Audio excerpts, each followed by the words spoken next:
Mount Carmel College has been ranked second in the Swachh Campus Ranking 2019. The college campus is green and highly eco-friendly in nature.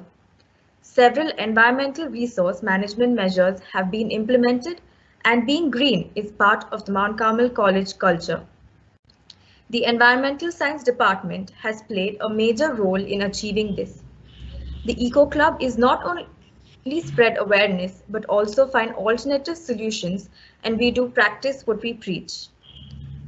Through the Eco Club, we have conducted and participated in various events like eco-friendly Ganesha and seed ball making, tree plantation, sanitary disposal awareness. On this note, we, the Eco Warriors, the Nature Conserving Club of MCC, under the Department of Environmental Science, would like to present to you a webinar on wildlife photography and conservation. I, Joanna Christopher, the Secretary of the Eco Club, on behalf of our patron, Dr. Sister Arpana, our HOD, Dr. Helen Rosalind, and our teacher in charge, Ms. Soumya Mahesh, and all our warriors would like to heartily welcome our speaker. Mr. Raghav Gupta is an IRS office profession and currently the Deputy Director of Income Tax Investigation in Kanpur. He is a passionate photographer who aspires to capture the pictures of all the 1,300 plus birds in India. He has written many articles for various magazines and newspapers like The Hindu, Sanctuary Asia, and many more. He has been awarded by National Geography 5 times and has ranked 102 in the Civil Service Exam 2011. During the lockdown, he has completed an ornithology course offered by Cornell University. His other interests are Egyptology, astronomy, poetry writing, and teaching. Due to this short time, I had to summarize your introduction, sir. It's an honor to have you. Thank you for sparing your valuable time to share your rich experience. Over to you, sir. Your suggestions and opinions shall truly be valued. And I would request all the attendees to post your questions in the chat box during the session. Thank you.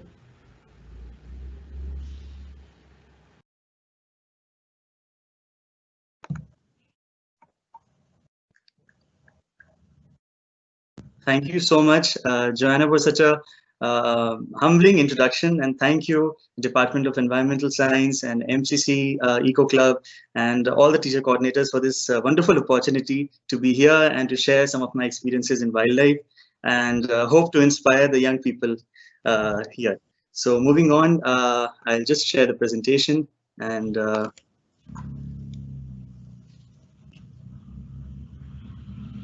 yeah.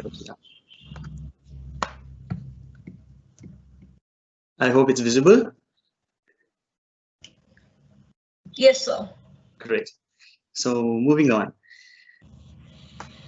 As we've been introduced, this is a webinar on the experiences in wildlife photography and conservation. So as you can imagine, wildlife photography as a subject is very vast. You can pursue it as a hobby.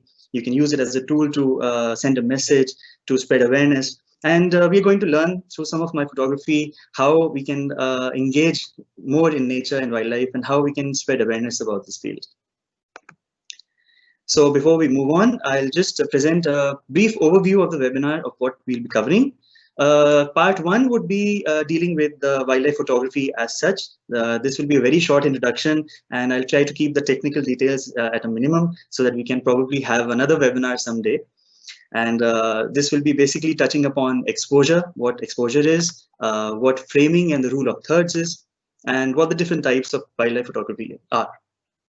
After that, we'll move on to part 2, which is photo stories, and I'll be sharing some photographs which can, sort of share a wildlife experience with you or a memory and convey how images can create stories.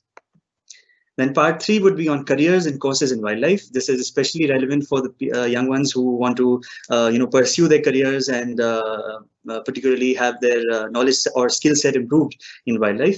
And lastly, we'll have an interactive session where I'll take up some questions, hopefully not too difficult ones from the audience. So moving on to part 1, that is Wildlife Photography 101. We'll talk about exposure first. So what is exposure? Basically, in short, what exposure means the amount of light which you're capturing in a camera. And exposure is sort of summarized by the exposure trifecta. That means there are three parameters. One, the aperture. Now, the aperture is a part of the camera which controls how much light or the quantity of light which enters the camera.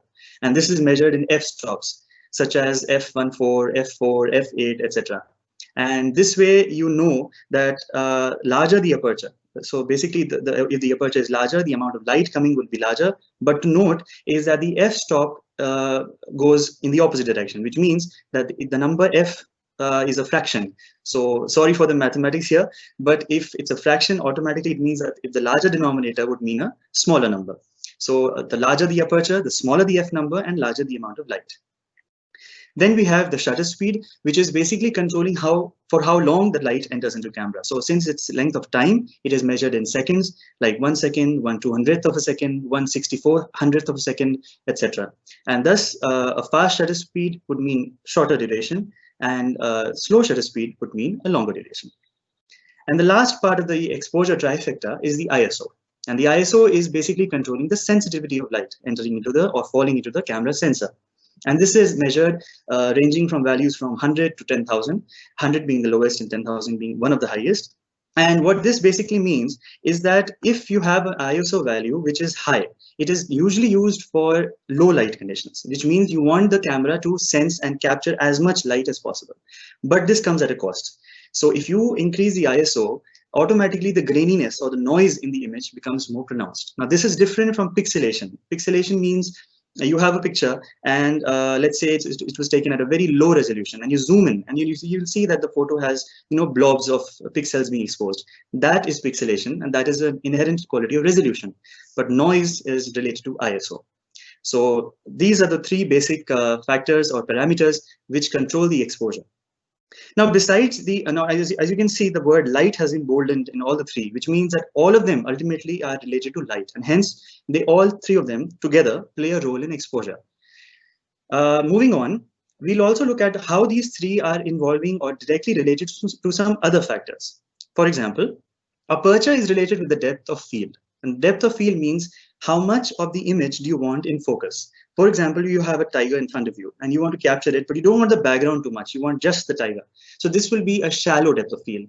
But what if you want, let's say, the trees behind it? You want the landscape behind it. So this would be a deeper depth of field. That is controlled by the aperture. Similarly, shutter speed is related to the motion blur. So if, let's say, for example, a bird is in flight and you want each of its feathers to come crystal clear, you don't want any blurring in that. So you would want a very fast shutter speed. At the same time, some people might choose that, okay, I want a little dynamic shot. I want the feathers to be blurred to give a sense of motion. And then you would go for a slower shutter speed. Lastly, ISO, which is related with the noise. So you would prefer, would be sensitive to light, but at the same time, reduce as much noise as possible. Moving on to this, we'll have two examples so that we can sort of illustrate all this technical knowledge, which is probably boring you to death right now. The first one is the Blackbelly tern. This beautiful bird is a rare bird. As you can see, it has a black belly and it is highly endangered. It is found in the rivers of Chambal and northern India.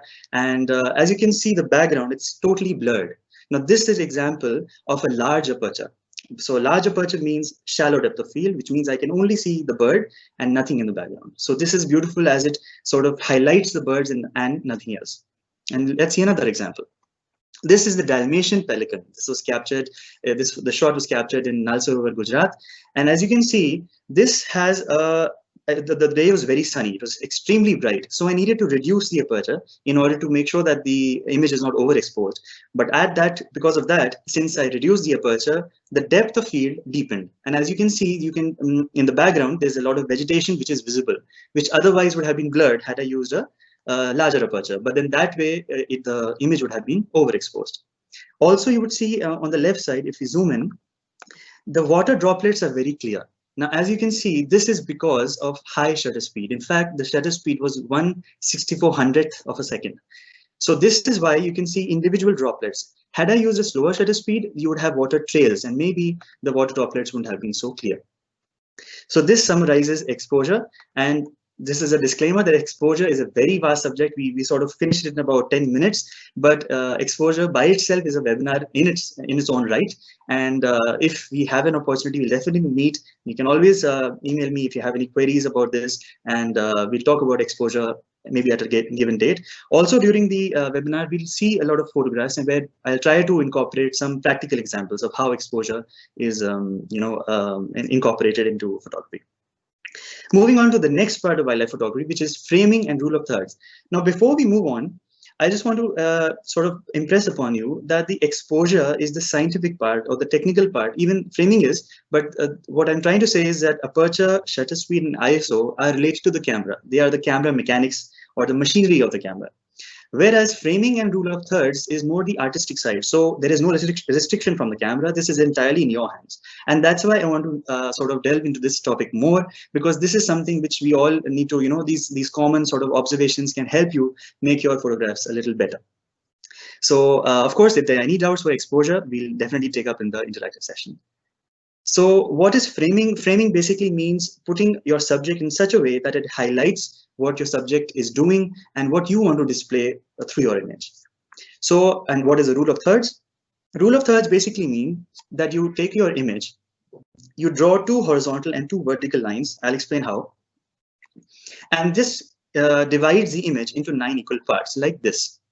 So as you can see, I'll try to show it with the laser, that you have 2 vertical lines and 2 horizontal lines, and they are dividing the image into 9 equal parts. So what do we achieve from this? The point of interest of the image should lie on the intersecting point. So what is the point of interest in an image? Let's say it's a tiger, and you want the eyes to be the point of interest. So the eyes should lie on the image of, on the intersecting points of these 9 lines. Or if it's a bird, again, you want the eye to be the point of interest. So what does the intersecting points show? This is how it is. There are 4 intersecting points, as you can see. So typically, of course, always remember that the rule of thirds is just a suggestion. It's not really a rule. But what happens is that if you're following this rule, your image tends to be a little bit more aesthetically pleasing. It'll be sort of more professional, so to say. And here we have these 4 points. So we should try and strive to ensure that the point of interest in our image should lie in any of these 4 points. Besides that, the horizon of the image should lie on the horizontal lines, which is these 2, the blue ones. So which means that, for example, you're capturing, let's say, a landscape where you have the sky and land, and there's a line dividing the 2, which is a horizon. So typically what would we do? A person would normally capture it half-half, which means half of the sky and half of the land, which is actually not correct. The right way to go about is 2/3, which means either 2/3 of the sky or 2/3 of the land. And this will be achieved if you place the line of horizon on one of these horizontal lines. This sounds very technical, but once we move on, we'll see how it becomes second nature to you. It's not really a big deal. And another thing is that the rule of thirds and framing is valid for both portrait and landscape framing. And you should also leave space for the subject to interact with the habitat. So we have this temptation to zoom in the subject as much as we can and eat away all the space around it.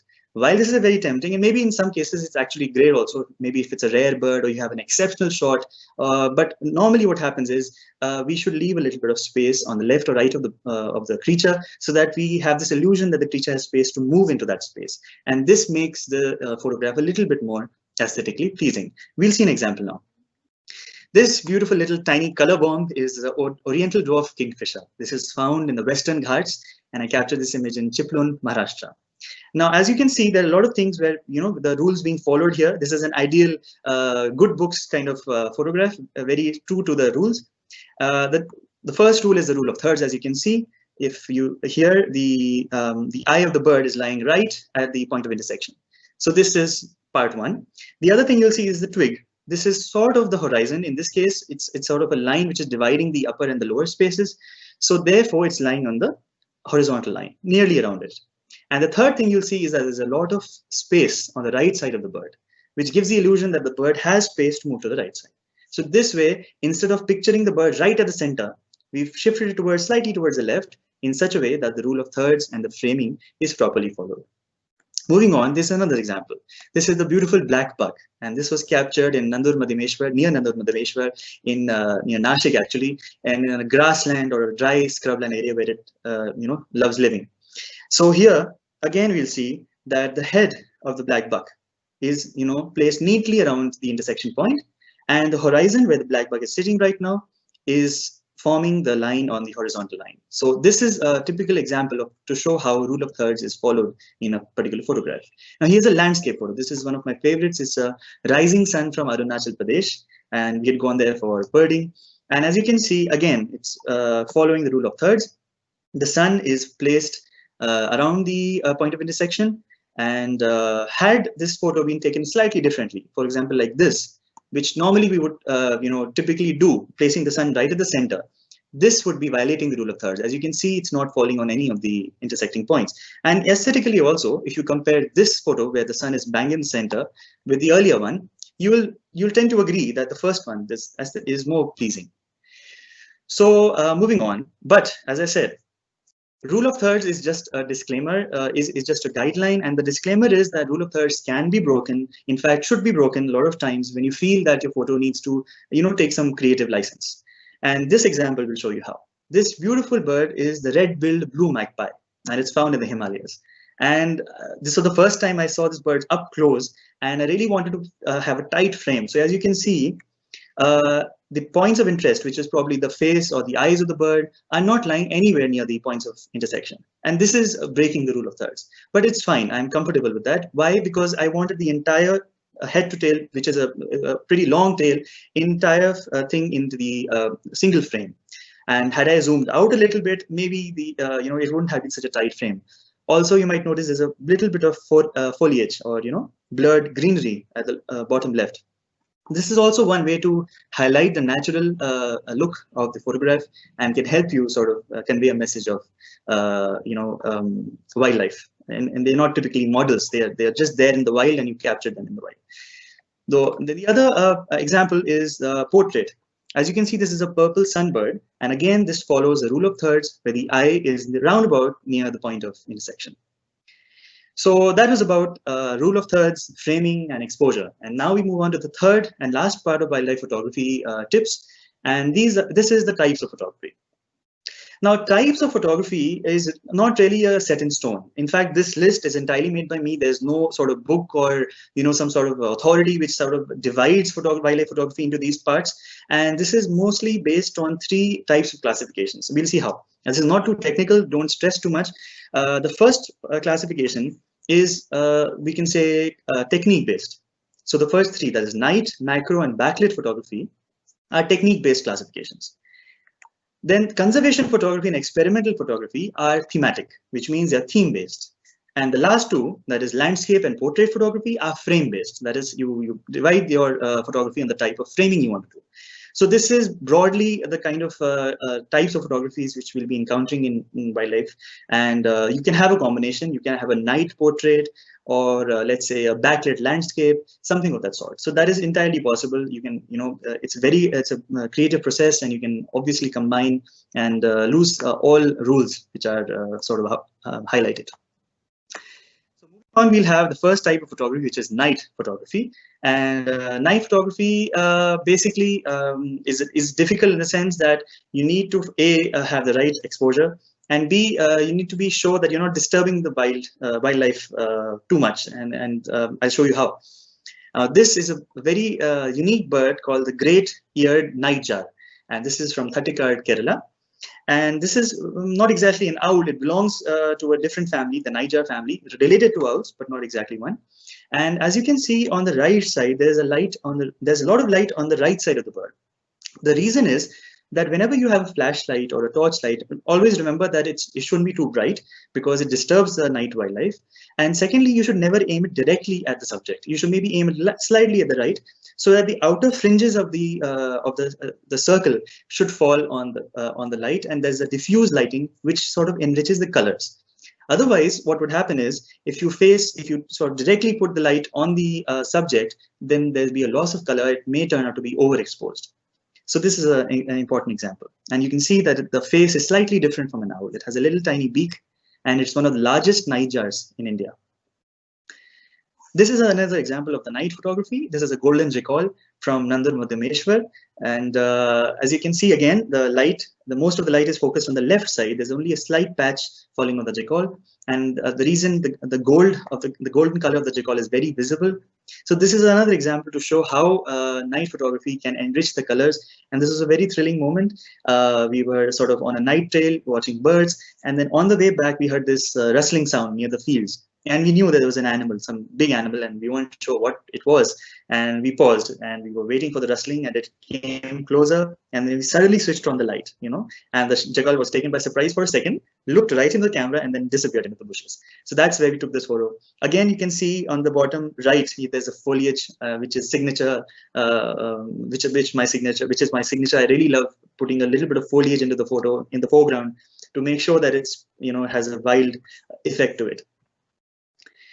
And moving on to the next type, which is macro photography. Now, macro typically involves insects or amphibians, reptiles, butterflies, the kind. You can have various kind of subjects in macro. You can have flowers and fauna, both. So macro photography basically stresses on the details of a particular subject. For example, this one. Now, this photograph is of a very common dragonfly called the picture wing. It's also called the variegated flutterer. And you can see it has this stained glass image, and it has beautiful colors. This was right after the rains, and the sun came out for a split second, and it's shown, and you can see how the colors are really standing out. So this is the signature macro photography. You zoom in and you sort of bring out the details in the macro level, and it gives an entirely different unearthly feel where you're not able to normally see these details up close. So that is the aim of macro photography. Then there's backlit photography. Now, backlit photography is an example of non-conventional photography, because typically what would you want? You would want your subject to have light directly on it, which means the sun should be behind you. And if it's behind you, the light falls directly on the subject and it's lit up, it has even lighting and the colors are nice and it's great. You have a perfect shot. But what happens when the sun is behind your subject? And this is not something which we want normally, it happens by accident. But what if you want it always, or maybe in certain cases, to happen? And this will result in very interesting images, like this one. This is a blue bottle butterfly, again, a very common butterfly. And as you can see, the shadow of the butterfly is falling towards me, which means the sun is behind the butterfly. And because of that, the other colors of the butterfly are subdued. They're like a silhouette. And the translucent part or the blue part is lighting up and is almost fluorescent. It has a very interesting color, which normally we would miss because we would have the sun behind us. So backlit photography is another example to show how you can, bend the rules and twist the rules to sort of make your subject interesting.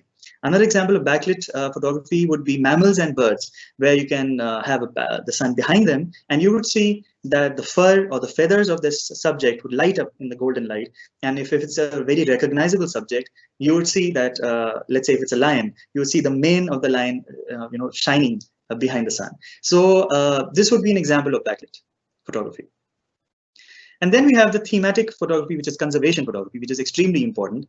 And this is where we display how photography can convey the message of conservation. And how do we do that? We highlight various issues. Let's say an animal is in a man-made destructive ecosystem, or maybe it's in a degraded habitat, or something of the sort, that man-made problems which are faced by creatures and nature and wildlife and ecosystem as a whole. So conservation photography, we have some examples. This one is the flamingos. As you can see, there are hundreds of them, and this is from Navi Mumbai, Maharashtra.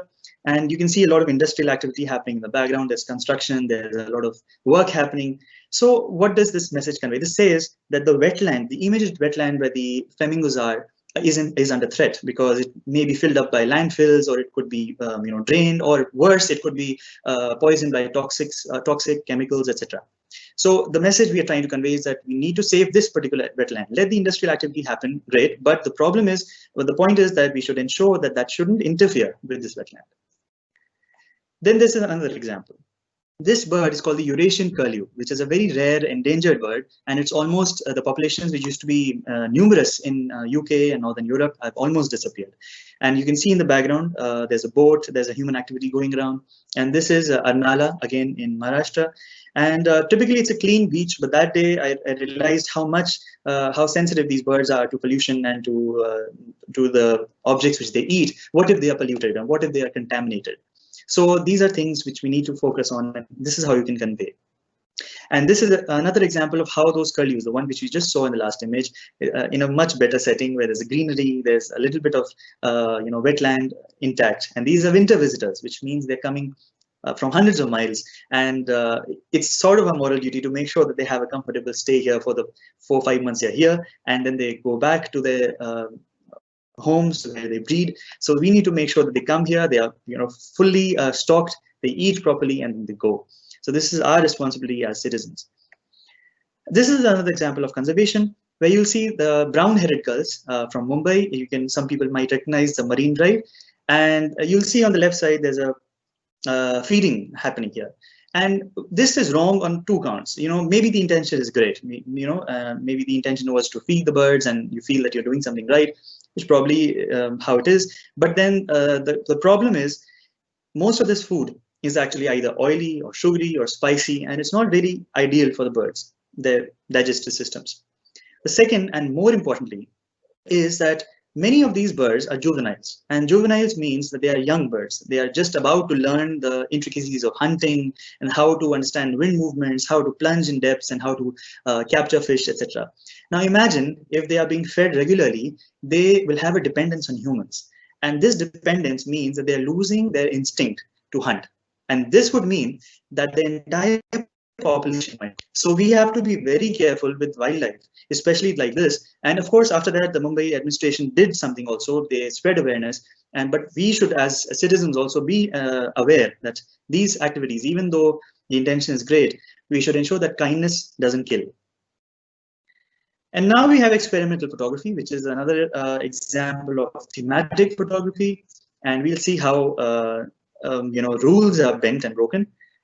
This is a glossy iris, and it's a Veda, it's a wetland. As you can see, the bird has been pushed into a corner. It is following no rules whatsoever, except of course that the exposure is great. The colors have come out nice. So the reason is because you might notice on the bottom right corner, there's a black blob, and that blob is a bird. So I didn't want any distractions. You'll see that the background is entirely washed out. It's blue, it doesn't have any distractions, and I wanted just the colors of the birds to stand out, nothing else. So this is one example to show how experimental photography can change your image and change your concept of rules. The same bird, the glossy ibis, is a couple of males fighting over territory or food, and you'll see that ideally the shutter speed should have been a little bit higher, so the bird's feathers would have been clearer. But I didn't want that. I wanted a little blur to ensure that it has a dynamic view to it, but at the same time, I didn't want the shutter speed to be too slow. So as you'll see, and I'm zooming in, the droplets of water are lit up by the golden light, as you can see. So this is an example to show of how a balance between the two can be achieved. You can have a shutter speed which is high enough, but not too high, so that you can have a bit of dynamism to the photo. Another example of experimental photography is this Malabar grey hornbill, another of my favorites. And this was in Karnataka, near Dandeli. So we need to dwell on this a little bit. And Dandeli, I had come to know there was a huge congregation of all kinds of hornbills, the Oriental hornbill, the Great Indian hornbill, the Malabar grey hornbill. And there's a congregation of nearly 100 to 200 birds flying all around and eating the fig or the ficus fruit. But I wanted the bird right, sort of lost in this tree of fruits. And that's why I placed the bird right at the center without following the rule of thirds. And you'll see that, it's happily eating away, feeding, and lost in its own, evening of joy. So that's exactly what I wanted to capture and make sure that the bird is sort of hidden by the leaves and fruit and is just there, barely there, to show that it's immersed in its environment. Then the example of landscape photography. Landscape photography is basically putting a creature or a bird or even a tree or a flora or fauna both in a particular habitat, so that we ensure or we bring out the habitat's details into the photograph. So this is one example. This is the great Indian bustard, and this is one of the rarest, most endangered birds of India, and we need to be doing something about it. And this is maybe just about 100 of them left. And this photograph was taken in Jaisalmer Desert National Park nearly after 4 days. And we were searching for this bird, and it was nowhere to be found. And we had almost given up hope.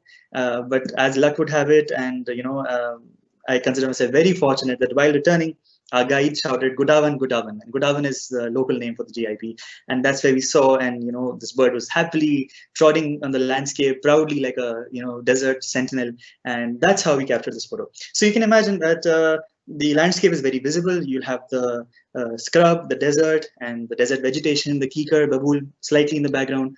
This is an example of landscape photography. Another example is this one from Nandur Madhameshwar, which, by the way, is a recently declared Ramsar wetland site. So it's it used to be one of my hotspots, and I would love to go there some other time as well. And you'll see here, when I zoom in, here is a jackal, and this one is very keen on hunting the purple heron here. So this landscape shows, there's a bit of water here. There are a little bit of water-based plants here. There's a tree in the background. This sort of shows a landscape where jackals and purple herons thrive. So this way, you're sort of ensuring that the habitat of the creatures also comes into the photograph to give a better view. The good news is that the purple heron flew away right when the jackal entered the next set of bushes. It saw it coming, and you can see it has a very long neck, the purple heron. So you could see it from where it was. The portrait photography. Portrait photography is to do with, this is probably the most standard, most visible form of wildlife photography, where you have moods and expressions of creatures right in your face, and they sort of create some of the most impressive photographs. So this is an example of the common bonnet monkey, which is found right outside home. And here I live very close to the zoo, so we are infested by these monkeys day in, day out. And here it is looking up at the sky, in search of answers or in search of awe. We don't know. So this is an example of a portrait. And this is the Indian gazelle, that is the chinkara. It's the only species of gazelle found in India. And this is again in Rajasthan near Jaisalmer.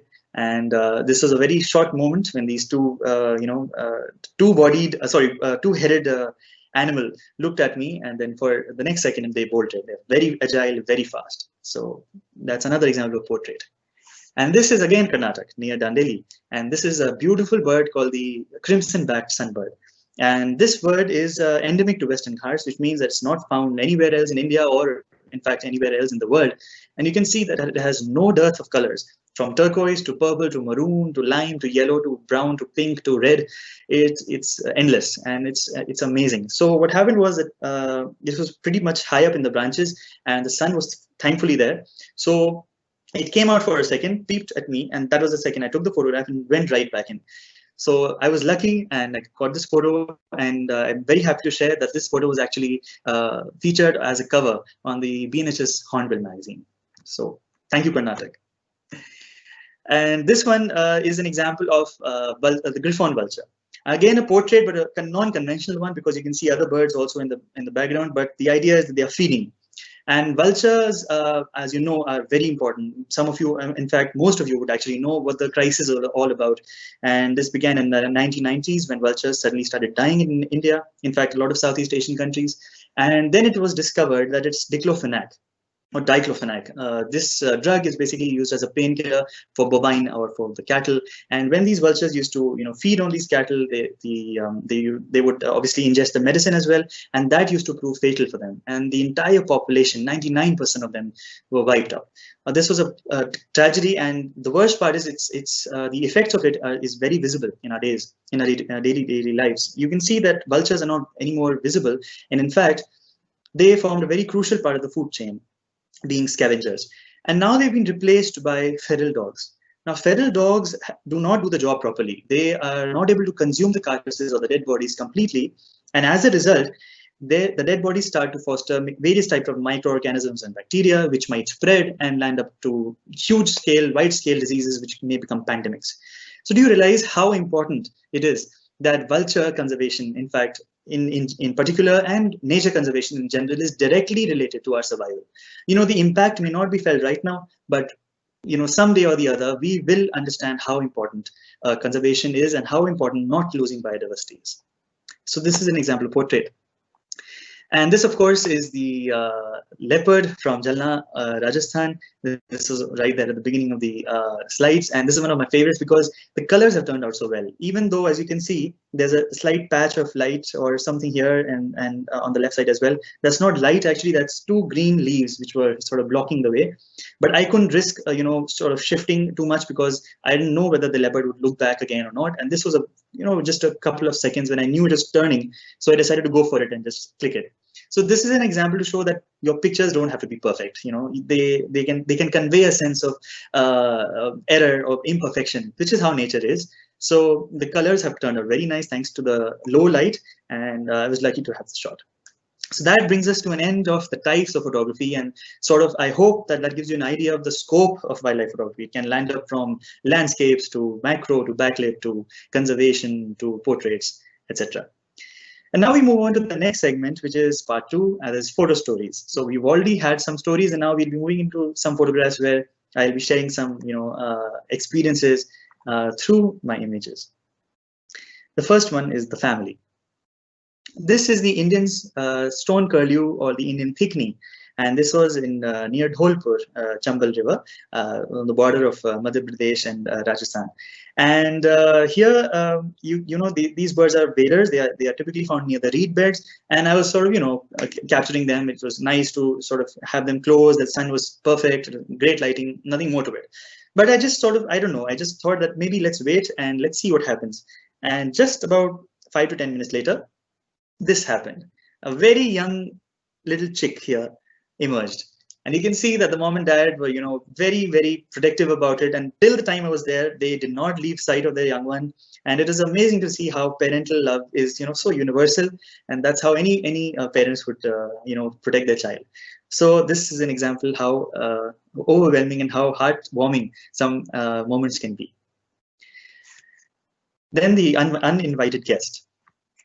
So here, this was a group of cheetal or the spotted deer, and they were happily feeding. By the way, this is again Karnataka in Nagarhole, and these deer, happily foraging, and suddenly they looked at us, and then they started foraging again, and they left. They bolted for no reason, and we were not sure what happened, but sort of had an idea that maybe some uninvited guest is around.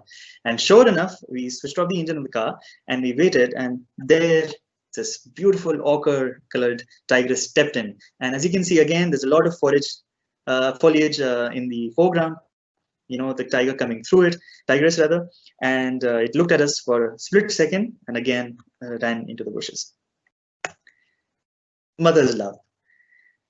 This is again mother's love, but in a slightly different way. It will show anger, as we'll see. This is the lesser whistling duck, and it's a very common bird. And this was right about 10-15 minutes away from home in the Ganga River. And you can see these little cute chicks, following their mom in a single file, very disciplined, and their mother, teaching them how to feed, how to swim. And then they landed up having these 2 purple swamp hens, which are seen on the left side. And the chicks were scared, or they turned around, and when they did, they sort of facing the mother, you can see, and mom is very angry. She's she's screaming at these uninvited intruders, and what are you doing in my territory? And thankfully they did back out. So that's how mother's love is. And you can see the chicks as well. I'll just zoom in, very, very dedicatedly looking at the mom and saying, "Mom, help us out." So this is it. Then we have the ballerino, and this, I must confess, is my favorite bird. This is, I'll let the video do the talking. Here.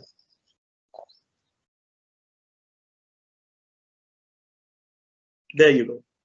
So if you saw this little bird, I'll probably try to play the video again, just so that you can get a shot. This is the lesser florican bird, and it has this ritual of jumping up from the bushes or the agricultural fields there. And the lesser florican is a bird from the bustard family, again is very endangered, but it has this amazing mating ritual where it jumps up from the bushes and does a triple flutter and goes back into the bushes. And it does it nearly about 100 to 200 times a day without getting tired. And I was lucky again that my article on the lesser florican was published in the Hindu. And this is again, as you can see, the photograph here. It has a beautiful black colored crest, which sort of bobs up and down when it jumps. So that's the lesser florican. And next we have the sky of falcons. And this is a tale about the Amur falcons. And Amur falcons are these amazing birds. As you can see, this is a sky full of just falcons. And imagine they travel all the way from nearby Mongolia, and they are passage migrants to India. They stop over at Nagaland, which is where this photo was taken. And then they move on to South Africa for wintering.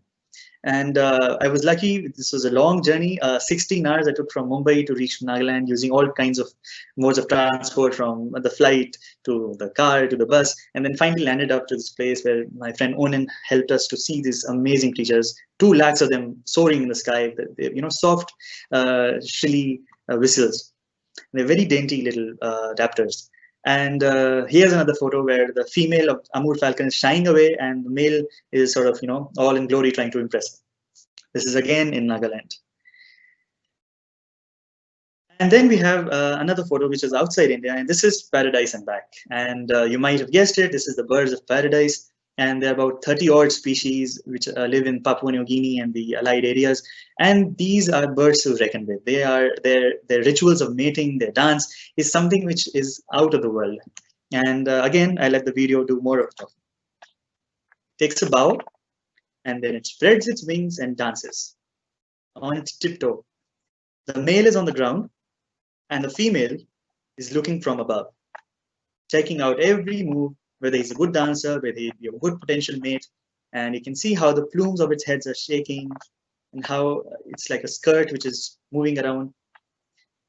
And it does these really interesting dance moves, jerking its head. And there you have it, the jerks, the twerks, all trying to impress the female. And the female is very interested too. You'll notice that the feathers of the females are, fluttering around, which shows that it has this interest in the male. So, and there's another female, by the way, who's come watching. So the male has a very good audience. This is a photograph of the same bird, which is the Western Parotia bird of paradise. As you can see, it has this otherworldly, ghostly feel about it. It's like a shapeshifter, and it has these interesting azure blue-colored eyes, and it does a dance which is amazing. So these are examples of how amazing the wildlife can be, and birds of paradise is just one of them. You can have n number of examples in which you can have very common or very day-to-day wildlife doing some very interesting things, and the only thing which you need to do is just step out and spend some time with them. Now that the photographs are sort of ended, we'll come to the more serious part, especially meant for students. This is careers and courses in wildlife. So we'll look at what kind of careers one may pursue if they are wanting to do into wildlife or wildlife conservation, environment, and allied fields. Again, this is a list which is not comprehensive in any way. This is sort of my own, understanding of how we can contribute to wildlife and how these careers can help. And the first, of course, is being a wildlife conservationist. So this is probably the broadest area, and a wildlife conservationist can be a biologist, a lawyer, or simply a nature enthusiast. And this would typically require field work, and venturing right into the wild. And of course, this is a very adventurous field, and it's probably the most rewarding as well. You get the satisfaction of directly being involved in trying to save something and conserving ecosystem and species. And you can sort of get associated with an NGO.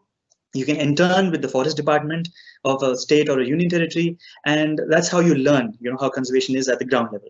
And of course, if you're an entrepreneur and you are, adventurous enough, you may even land up starting your own NGO or organization. Of course, this is a difficult task. It takes some time, and if you're clear about the objectives that you want to achieve, you can go ahead.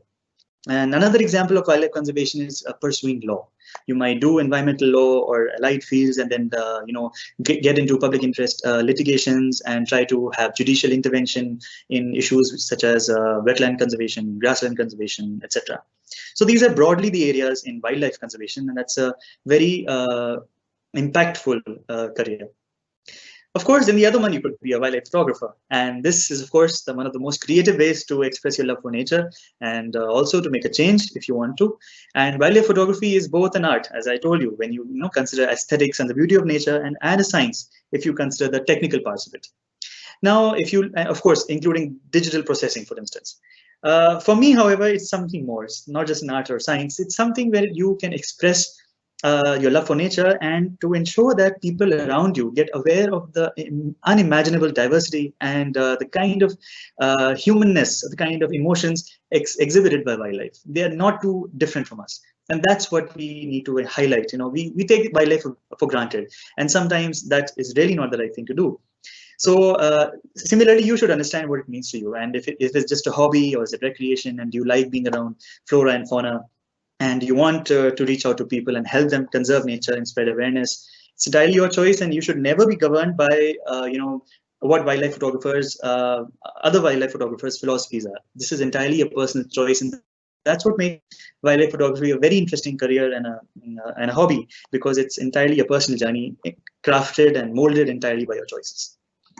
And the next one, of course, is wildlife writing and journalism. And if you have a flair for writing, you write well, and you have a love for nature, then why not go ahead and enjoy this career. And to complete this, of course, you should try completing a diploma or a degree in let's say journalism or literature, and this way you can sort of get the basics of writing clear. And at the same time, you should intern for a wildlife-based organization, so that you have an idea what you want to write about. Your vistas are open, and you get more clarity of creative writing. Then, of course, you can go ahead and write for magazines and newspapers, and even mainstream newspapers are a great way to spread awareness. Or you can go for specific wildlife-based publications such as Save Us, or Sanctuary Asia, or B&H's Hornbill. There are plenty of them available. You have online blogs as well. So there's a lot of scope here for writing, and you can write on a variety of topics. You can start from conservation strategies being employed by an NGO, or how a local community has helped a particular ecosystem, or how the forest officials are tracking wildlife movements. It can be entirely your choice. And the wordsmith in you can spin thousands of stories and bring very critical issues to the public eye. And the next one is wildlife research. This is, of course, for the nerds and the geeks out there who love studying and who love books and typing and going out in the field and doing research in the remote areas or urban landscapes, your choice. And of course, this would mean pursuing higher studies, which would mean completing your master's and possibly doing a PhD if you're still not satisfied with master's. And then, of course, taking your time to understand what particular micro level issue you want to focus on. Is it a species? Is it a particular part of a species or a population study? And again, this will land up, from a variety of areas. You can have effects of toxins on birds, to a population study of Malabar giant squirrel, and to the iridescent butterfly wings study, why and what causes iridescence in them. And of course, you have the habitat and landscape of snow leopards as well. So this is all part of wildlife research. Then you have wildlife administration, and this is my side of the story. And this is, of course, for those who want to manage forest and wildlife and be entrusted with responsibilities, which can range from wildlife enforcement as being part of Wildlife Crime Control Bureau to, let's say, enforcing Project Tiger, or being a manager there, or in managing the entire wildlife sanctuary. So this is entirely your choice. And of course, the biggest hurdle here is the UPSC Civil Service exam, which is a tough examination, granted. And this is meant for those who want to, pursue this dream, study for the examination, and go ahead in wildlife administration. But of course, this list is, non-exclusive. You can have a little bit of this, little bit of that, and craft your own choice. Again, as I said, wildlife, working for wildlife is probably, is one of the beautiful things about it is very flexible. And you can be a conservationist who does writing and photography, or you could be a wildlife administrator who does research papers, entirely your imagination. And you should ensure that your dreams and your passions drive you to what you want to achieve. So don't let these dreams die down. That's very important, because when that happens, it's not just the dream which is dying down. It's part of you which is dying, and more importantly, a part of nature which is dying. Which could have lived because of had you stayed true to your heart. So listen to it, and if you really want to do something about it, go ahead and just the canvas is entirely blank. You can paint your own picture and go ahead. Of course, easy to say that, like any other career, there will be plenty of problems, but again, you remain steadfast. And the beauty of it is that wildlife, or working for wildlife, is very rewarding and impactful, because you know that you're making a difference somewhere. You know that your time, your energy is being spent in something which is a very large picture. You're saving the planet, you're saving a species, you're saving an ecosystem. So all of this is entirely rewarding and entirely impactful, and therefore wildlife career is something which you should do, and I'm sure you will, many of you will.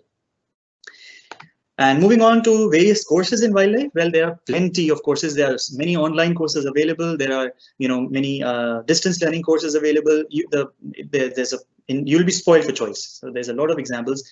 Let's say from BNHS, there are these 5 courses on birds, biodiversity, reptiles, butterflies, and plants.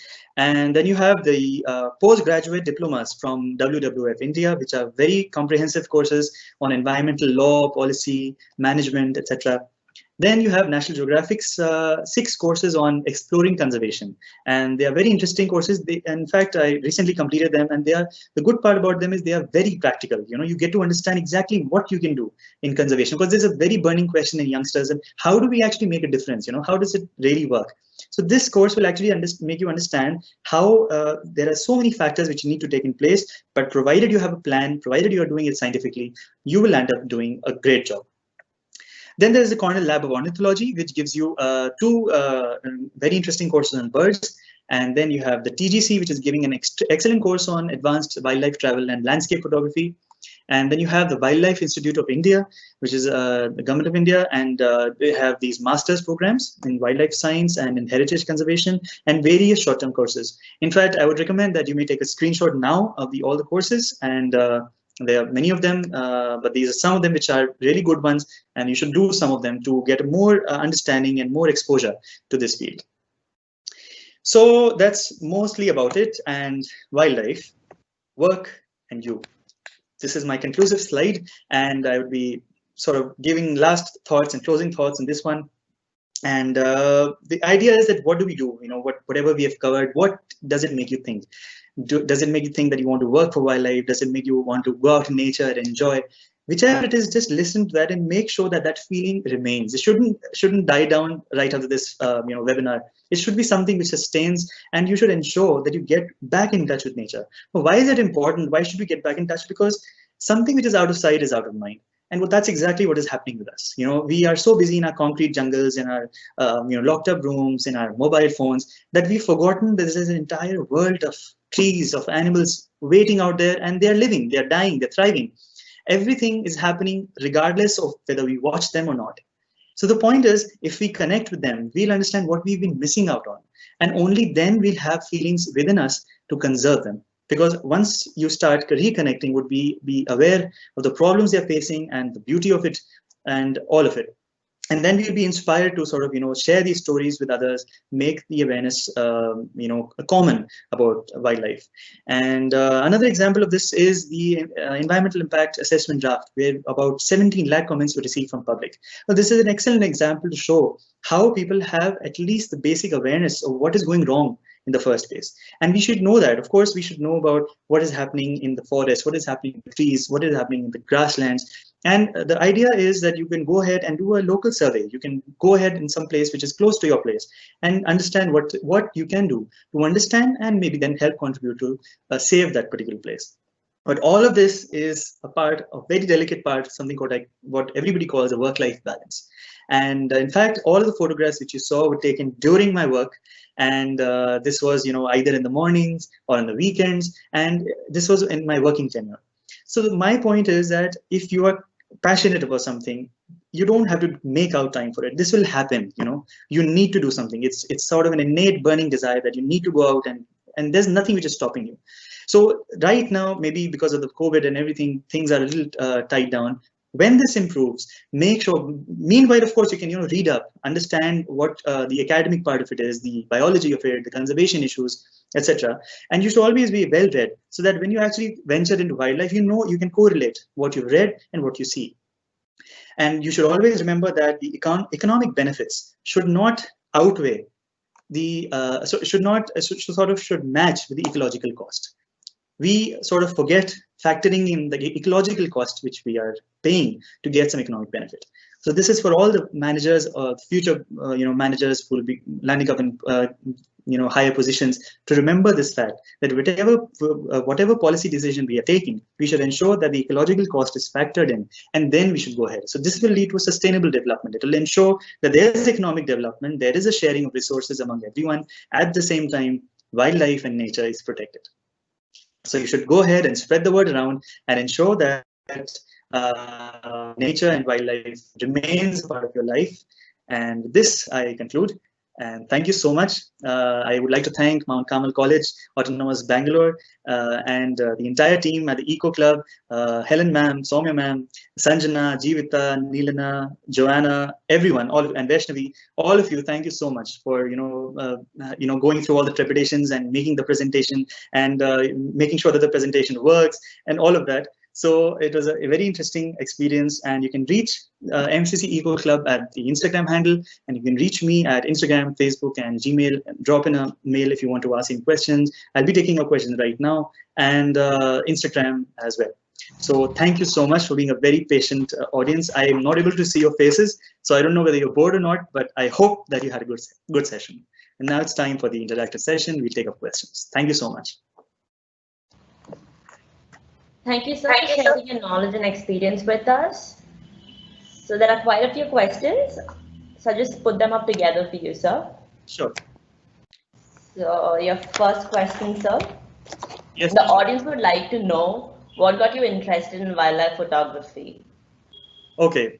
The interest in wildlife photography. Well, it began when I was a child. I lived near the zoo, and I would hear the roars of the lion in the evening. So as a child, it's very interesting to know that such a big wild animal is living very close to you, and this automatically, you want to read more about them, you want to understand how they live, and somehow that helped me to have a fond attachment with wildlife at all my stages, as childhood, as a child, in college, and as a working professional. So that's what made sure that the interest or the passion for it remained kindled, and I landed up, as a wildlife photographer, as a passionate hobby. So that's about my interest in wildlife. Okay, so your second question. What are the equipments you suggest for wildlife photography? Right. So equipments, again, this is a very broad topic. Some people would like binoculars, and there are excellent binoculars available. You have Zeiss, you have Olympus, you have various companies. So you can be the kind of person who wants to use binoculars. And some people would want to capture these images, so you can go for cameras.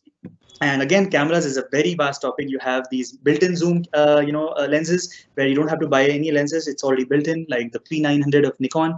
And you have other, DSLR cameras, which are a full frame or crop frame. So this is an entirely different or a huge topic to discuss. But broadly, if you have any specific questions, I'll help you out. And we can probably take up cameras in another session.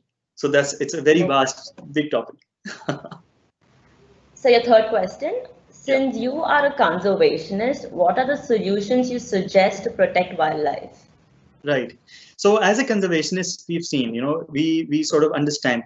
The first step is that we need to understand what our immediate surroundings are. Because why I'm saying this is that's very difficult for us to understand, let's say, a situation which is out of our context. But someplace where you live, where you've lived your entire life, you would know what the local situation is. So our first step as a conservationist should be that we should step out, understand what a local situation is, and maybe suggest to the locals that how we can help in conserving. That could range from making sure that there's no pollution in terms of sewage disposal or garbage disposal, or it could be in terms of cutting down trees. It could be polluting the water. It could be a variety of things. So we need to have a dialogue with the local community so that we ensure that this happens in a sustainable way. We cannot have nature and wildlife without the human part. We have to ensure that the human part is involved, and they need to be aware of what is going wrong. So that is our job. We need to sort of educate ourselves first and then spread the awareness amongst others. That is how conservation can happen. Okay, sir. I wish. So your next question, what are your experiences and observations pre and post-COVID? Okay, right. Now that's a very interesting question. Pre and post-COVID. Yes, absolutely. The observations have changed. Now, the interesting thing is pre-COVID, of course, I used to go out to wildlife sanctuaries and bird sanctuaries, etc., and capture photos and everything. Post-COVID, the wild came to us. so the beauty of it is that initially during the lockdown period, I distinctly remember the mornings were filled with bird sounds. It was amazing. You could hear varieties of birds, and the traffic had entirely stopped, and the birds are having a gala time. This is what we understood from post-COVID, that how birds had been missing this silence, missing this non-pollution part. So the idea is that post-COVID, a lot of wildlife did came closer, especially the ones which are living on the fringes of green areas. So they could venture a little bit more into the cities. And that's why you could see newer species, newer birds. And this, of course, is a hidden message for us all that, look, that's the damage we've been all doing, and there is wildlife all around, and we need to make sure that it's conserved, it's saved. Okay, sir. So your next question, where did you find the highest diversity of birds? Okay, right. This I would say Arunachal Pradesh. Arunachal Pradesh is my place of worship. I have to go there once a year, and the highest diversity I would say is easily Arunachal. It is a very inaccessible place in other terms, but in every step I took, I would see a new species, a new sound, and I think that is where I saw the highest biodiversity. Arunachal.